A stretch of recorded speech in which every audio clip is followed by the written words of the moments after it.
बोलिए विष्णु भगवान लक्ष्मी माता की जय। श्री कृष्ण भगवान राधिका मैया की जय।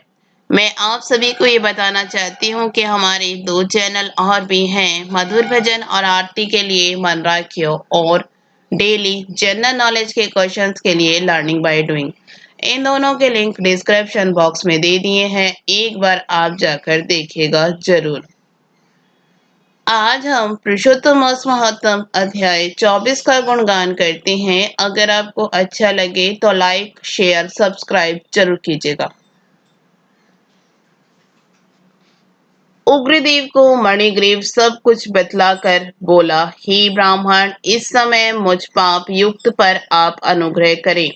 मेरे किसी पूर्व जन्म की पुण्य से ही आप इस वन में पधारे हैं। आप उपदेश रूप पदार्थ से हमको कृतार्थ करिए, जिससे मेरा यह तीर्थ दारिद्र्य क्षण भर में नष्ट हो जाए और अतुल वैभव को प्राप्त होकर मैं स्वेच्छा से विचरूं। उग्रदेव जी बोले, हे महाभाग, तू कृतार्थ हुए जो तुमने तेरा अतिथि सत्कार किया, इसी से तुम्हारा कल्याण होगा। बिना व्रत, बिना तीर्थ, बिना दान, बिना परिश्रम तेरा दारिद्र्य नष्ट हो जाएगा। ऐसा ही मैंने निश्चय किया है। इस मास के आगे तीसरा मास पुरुषोत्तम मास है, इसलिए तुम दोनों स्त्री पुरुष यत्न के साथ श्री पुरुषोत्तम मास में भगवान की प्रसन्नता के लिए दीपदान करना, जिससे तुम्हारा यह दारिद्र्य मूलमय हित नष्ट हो जाएगा। तिलों के तेल से दीपदान करना, ऐश्वर्य होने पर घी से करना। इस समय इस वन में बसते हुए तेरे लिए दूसरा कोई उपाय नहीं है। अगस्त्य जी बोले, इस प्रकार कहकर श्रेष्ठ ब्राह्मण दोनों हाथों में मुरली लिए हुए श्री कृष्ण भगवान को स्मरण करता हुआ प्रयाग की तरफ चल दिया।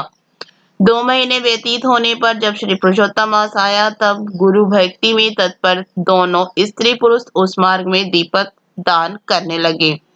आलस्य रहित वे दोनों ऐश्वर्य के लिए इंगुदी के तेल से दीपक जलाने लगे और इसी प्रकार सारा पुरुषोत्तम मास बिताया। उग्रदेव की कृपा से अनंतकरण को शुद्ध करके अंत में मरण को प्राप्त हो स्वर्ग को गए और वहां के सब भोगों को भोगकर उग्रदेव की कृपा से वे दोनों श्रेष्ठ जन्म को प्राप्त हुए। पूर्व जन्म में जो मृगसिंहा में तुम तत्पर थे, उस जन्म में वीरबाहु के पुत्र चित्रबाहु के नाम से विख्यात हुए। इस समय तेरे आधे अंग में हरने वाली जो तेरी स्त्री है, वह पति के पुण्य का आधा भाग लेती है। इंगुदी के तेल से श्री पुरुषोत्तम मास में दीपदान करने से तेरा एकंटक राज्य है।